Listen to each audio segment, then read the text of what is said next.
Well, welcome back to Dunkirk Dunes.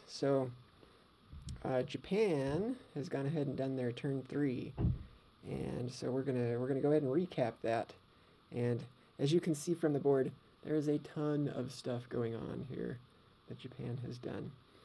But to start out, so Japan had, I believe it was 44 to spend, and they spent 3 on technology because that's what they rolled, was a 3. And they've spent 21 on 7-inch infantry, and then another 20 on 2 armor, 1 mechanized infantry, and 1 artillery. So as far as attacks, there's so much going on here. Let's see if I can hopefully get it all without making too many mistakes. So let's see where to begin. Maybe we'll start up here in Siberia. So the blue arrows are for Siberia. So this transport here that was in C-Zone 19 has moved up into C-Zone 5, grabbed the infantry from Okinawa, and then also grabbed another infantry off of Japan and then dropped them off into Siberia. This other transport that was already in C-Zone 5, he went down to 6, grabbed an infantry artillery, came back up, dropped them off in Siberia.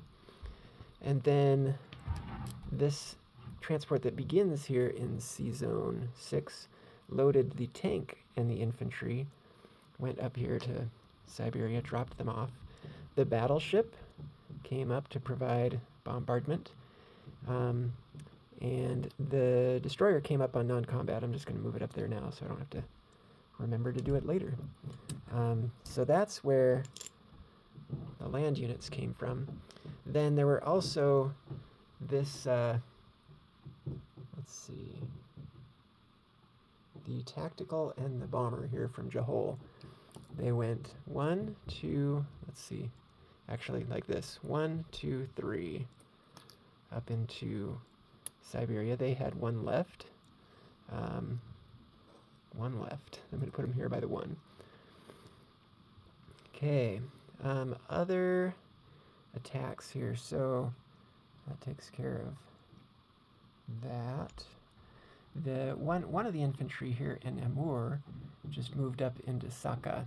There's no defenders there. And then 3 of the infantry, the remaining 3 that were in Amur, they moved up to make an attack on Buryatia.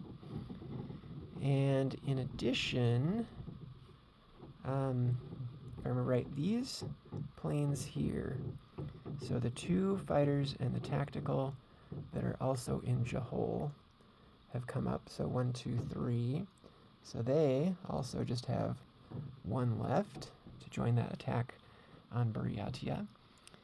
I think that takes care of the attack on Buryatia. Then these infantry that are here in Mongolia. So one of the infantry here in whatever this is, Dornagobi, has moved up into Dornod. Take that, it's unopposed.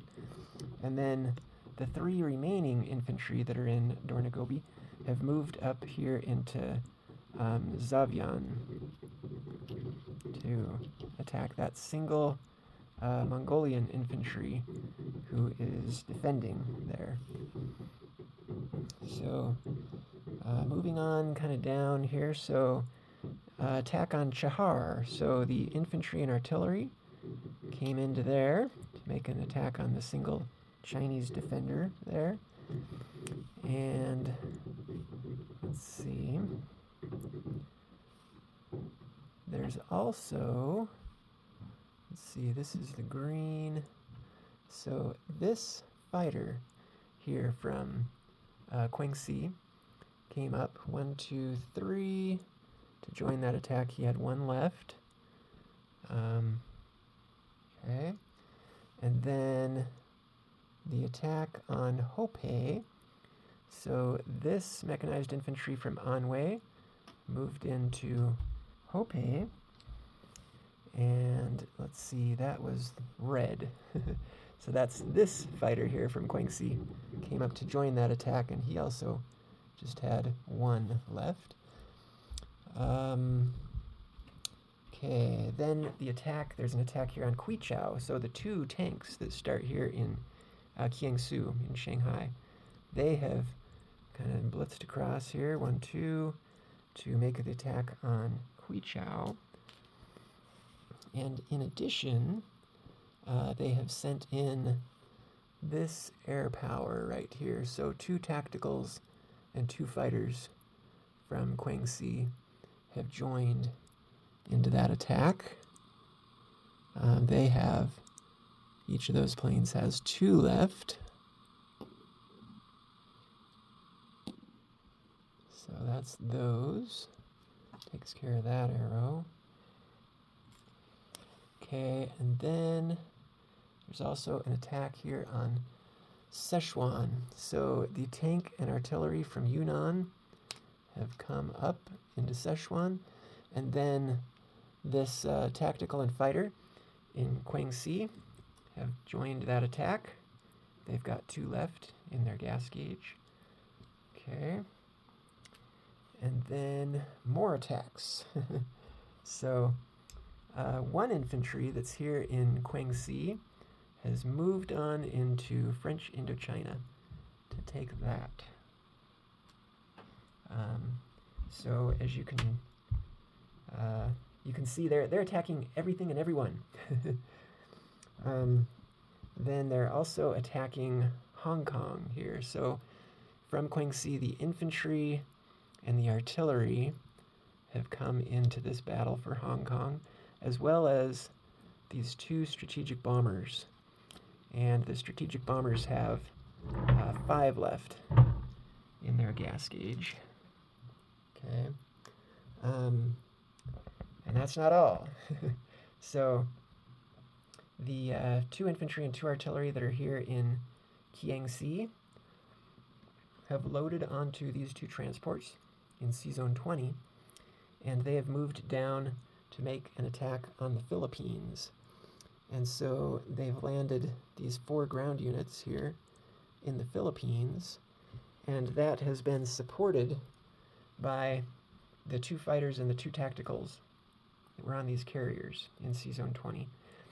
And I'm just going to go ahead and move all of that down here now. The whole fleet ended up here eventually after non-combat. The 2 cruisers came down to provide bombardment. Of course, the transports brought the ground units. The destroyer came down on non-combat, but I'm going to move it there now. Kind of speed things up a little bit. And this submarine that was here in C-Zone 20 has moved down 1, 2 into C-Zone 44, where Celebes, or however you say that, and he's auto-sunk this defending British transport. So that's gone. Okay. In addition, the attack on the Philippines. So the fighter and the tactical that were in C-Zone 33 off the Carolines, they have also moved in to support the attack on the Philippines. And the destroyer came over on non-combat. So I'm just going to move that now. So let's see if I've gotten everything here for combat. I think I might have gotten everything. Okay, so let's just kind of recap what happened in the battles here. So in the battle for Siberia, these 4 defending Soviet infantry, they've been eliminated, but they did manage to get 3 hits. And so they took 3 Japanese infantry with them. So that takes care of that. Let's see, this battle in Buryatia. So this one was interesting. The AAA here got to roll against the 3 incoming attacking planes, and the AAA managed to get 1 hit, which resulted in the loss of a fighter. And then during the remainder of the battle, let's see, 2 of the defenders and the 2 AAA there were eliminated. So those go away. But what happened was the defenders also got 3 hits.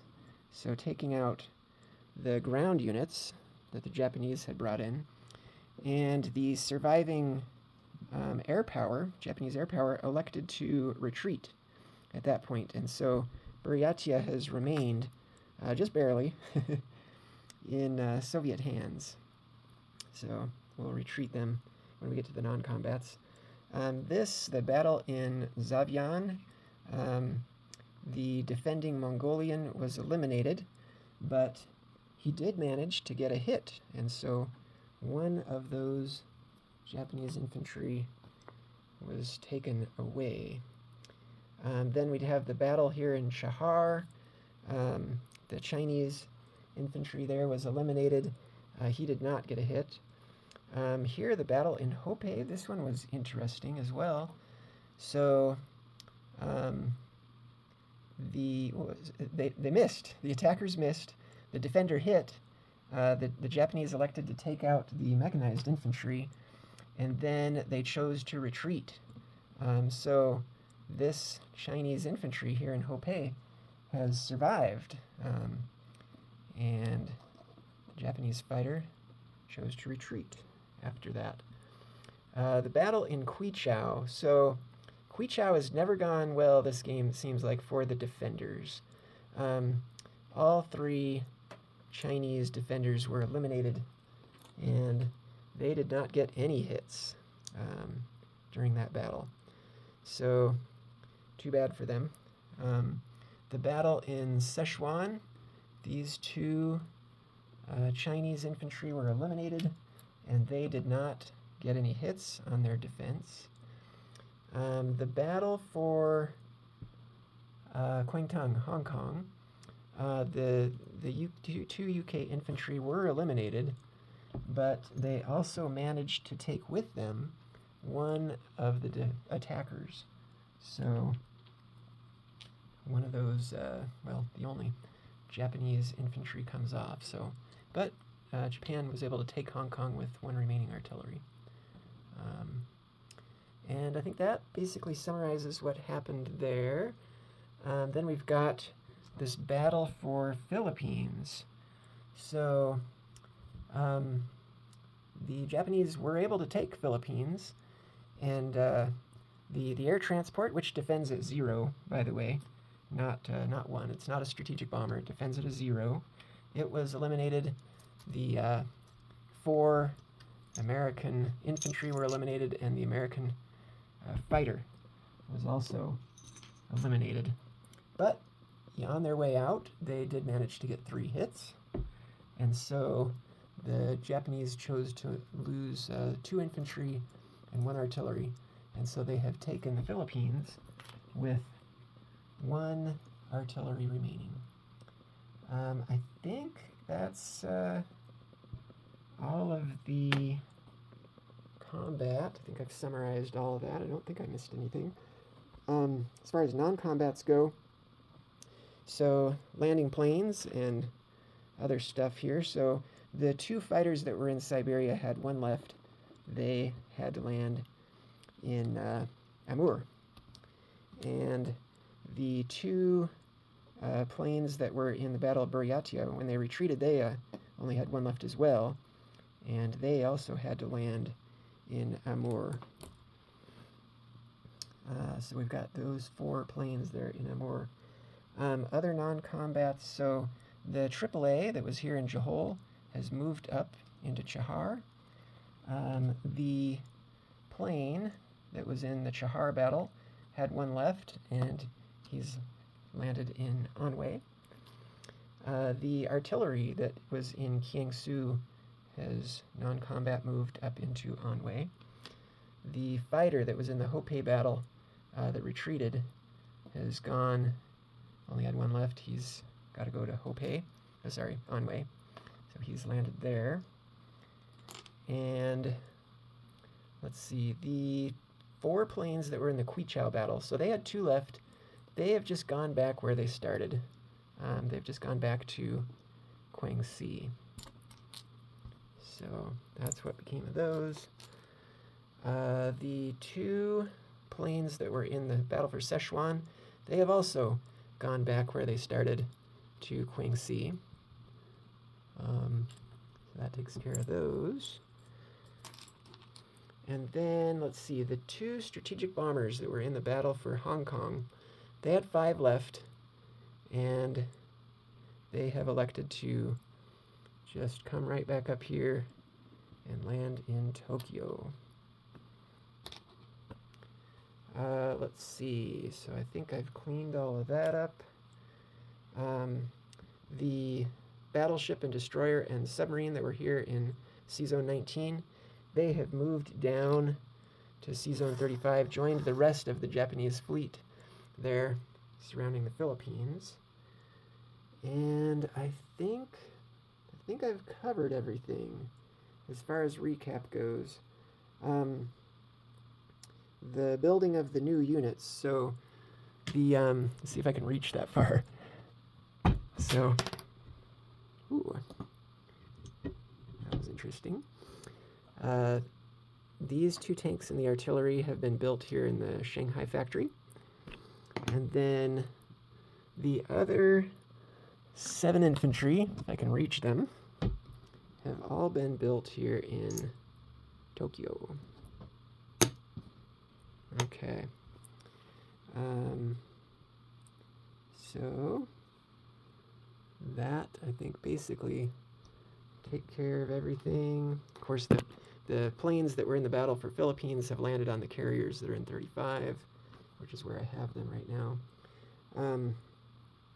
So as far as income goes, that's 2, 3. This one did not change hands. That's not worth anything. That's 4. So 4 taken away from the Soviets. So it's up 4, down 4 here on the income tracker. So the Soviets go down 4. They're on 34.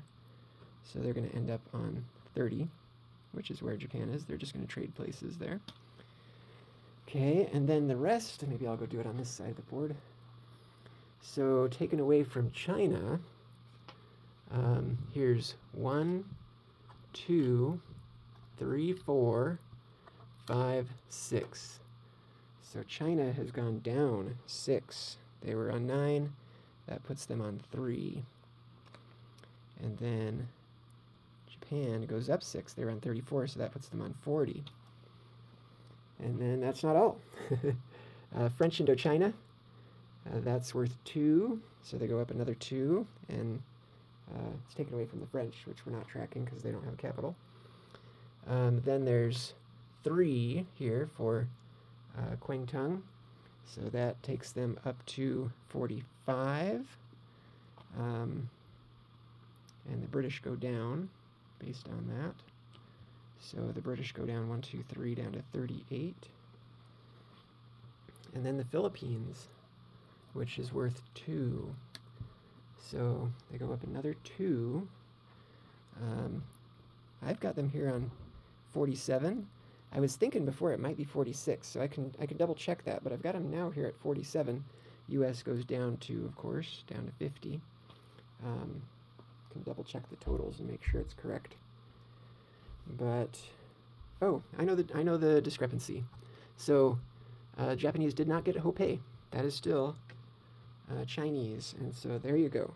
That makes it 46 for Japan, and it makes China on 4.